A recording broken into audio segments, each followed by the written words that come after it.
तीन दामाद की सास पार्ट 2। अब तक आपने सुना कि कावेरी जी अपनी तीनों बेटियों ईशा, मोहिनी और सुहाना की शादी तीन घर जमाई लड़कों के साथ करवा देती है। उन्हें लगता है कि ये लड़के शायद घर का कामकाज संभाल लेंगे, लेकिन उनके तीनों घर जमाई बहुत आलसी थे। वो नौकरी भी नहीं करते थे और बाहर का काम भी नहीं। कावेरी जी ने अपनी बेटियों से कहा कि वो प्रेगनेंसी का बहाना बनाकर अपने पतियों को सबक सिखाए। अब सुनिए आगे। मम्मी, आपने जैसा कहा था हमने वैसा ही किया, लेकिन देखिए ना, विवेक का हाल तो वैसा का वैसा ही है।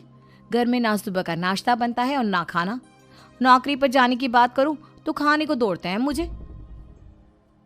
हाँ मम्मी, मैंने भी सुमित को कितनी बार कहा कि अगर नौकरी नहीं करनी तो कोई छोटी सी दुकान ही खोल लो, घर का खर्चा कैसे चलेगा।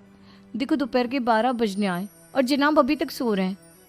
हाँ मम्मी, ईशा और सुहाना ठीक कहती हैं। अविनाश का भी यही हाल है। जब मैंने अपनी प्रेगनेंसी के बारे में कहा तो मुझसे कहने लगा, अरे दूसरी लड़कियां तो 9-9 महीने तक नौकरी करती है, बस डिलीवरी के टाइम छुट्टी लेती है। मोहिनी, तुम भी नौकरी करो। अब मुझे कहाँ नौकरी मिलेगी। मम्मी बताओ अब मैं क्या करूँ। हे भगवान, क्या सोचकर घर जमाई दामाद लाई थी मैं कि मेरी बेटियां मेरे पास रहेंगी और खुश रहेंगी, लेकिन इन आलसी दामादों ने तो हमारी जिंदगी को भी प्रॉब्लम में डाल दिया है। मैं तो कहती हूँ मम्मी, हम लोग वापस अपनी जॉब पर जाना शुरू कर देते हैं। बता देते हैं इन लोगों को कि हमने प्रेगनेंसी का बहाना किया है। नहीं नहीं बेटा, ऐसी गलती भी मत करना। अगर तुमने ऐसा किया तो इन तीनों की आदत और ख़राब हो जाएगी। अरे आज नहीं तो कल कभी तो तुम प्रेग्नेंट होगी, तब वापस यही प्रॉब्लम आएगी। तब क्या करोगी तुम तीनों। हाँ मम्मी, आपकी बात तो बिल्कुल सही है। इन लोगों को तो सुधारना ही पड़ेगा। लेकिन कैसे? अपने बच्चों के आने की खबर सुनकर भी इन लोगों पर कोई असर नहीं हो रहा। पैसे कमाने के लिए घर से बाहर निकलना ही नहीं चाहते ये तीनों। अब मेरे दिमाग में एक प्लान आया है। तुम तीनों चिंता मत करो, उन तीनों को बुलाओ, फिर मैं बात करती हूँ। थोड़ी देर बाद कावेरी जी अपने तीनों दामादों को सामने बुलाकर अपनी बात कहना शुरू करती हैं। अविनाश, सुमित और विवेक, देखो बेटा, मैं ना तुम तीनों से बड़ा प्यार करती हूँ, इसीलिए तो तुम्हें घर जमाई बना कर रखा है मैंने।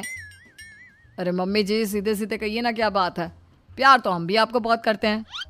अरे मम्मी जी, आपकी इज्जत भी बहुत करते हैं। अरे भाई, आपके जैसी सास और कमाने वाली बीवी सबको मिलती है क्या? हाँ मम्मी, विवेक और सुमित ठीक कह रहे हैं। आपकी बेटी से शादी करके मेरी तो ज़िंदगी ही अच्छी हो गई है।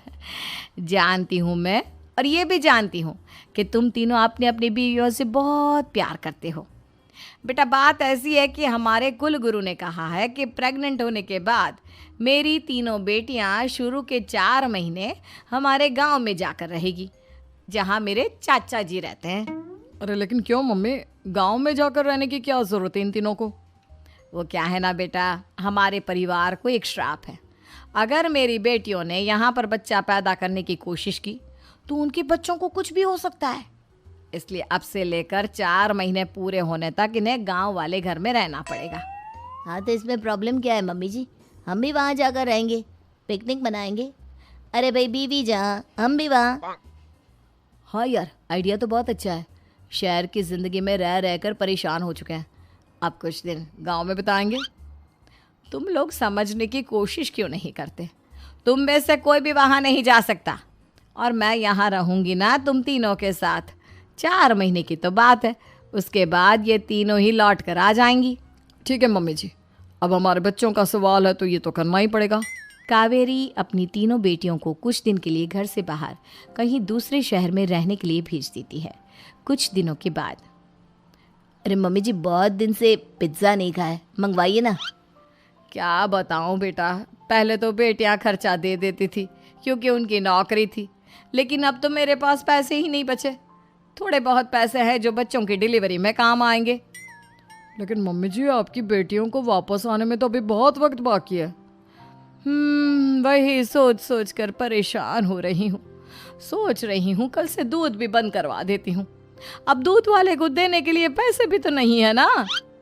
अरे नहीं नहीं मम्मी जी, अगर दूध भी बंद करवा दोगी तो मुझे चाय कहाँ से मिलेगी, और चाय के बिना मैं तो मर ही जाऊँगा।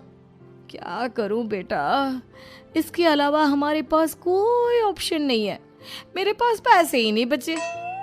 इस तरह कावेरी जी धीरे धीरे अपने तीनों दामादों को पैसे देना बंद कर देती हैं और घर में खाने पीने की चीज़ें लाना भी बंद कर देती है। अब वो तीनों बुरी तरह से परेशान होने लगे थे और इसलिए एक दिन तीनों प्लान करके घर से बाहर निकलते हैं और बाजार में जाने के बाद यार अच्छा खाना खाए हुए कितने दिन हो गए, पता नहीं कब अच्छा खाना मिलेगा। हमारी बीवियों के जाने के बाद तो हमारी हालत भिखारियों जैसी हो गई है यार। कुछ भी हो, मुझे तो आज पिज्ज़ा खाना ही खाना है। जेब में 1 रुपया नहीं है और पिज्ज़ा खाएगा, कहाँ से आएंगे पैसे? अरे देख वहाँ सामने बोर्ड पर क्या लिखा हुआ है, कंप्यूटर पर काम करने के लिए एक आदमी की आवश्यकता है। भाई मैं तो जा रहा हूँ, काम करूँगा और शाम तक पैसे लाकर आराम से पिज्ज़ा खाऊंगा।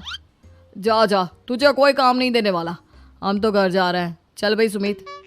सुमित और अविनाश वहाँ से चले जाते हैं और विवेक उस कंप्यूटर शॉप पर सारा दिन काम करके 5,000 रुपये कमा कर घर लौट कर आता है और अपने खाने के लिए अच्छी अच्छी चीज़ें भी लेकर आता है।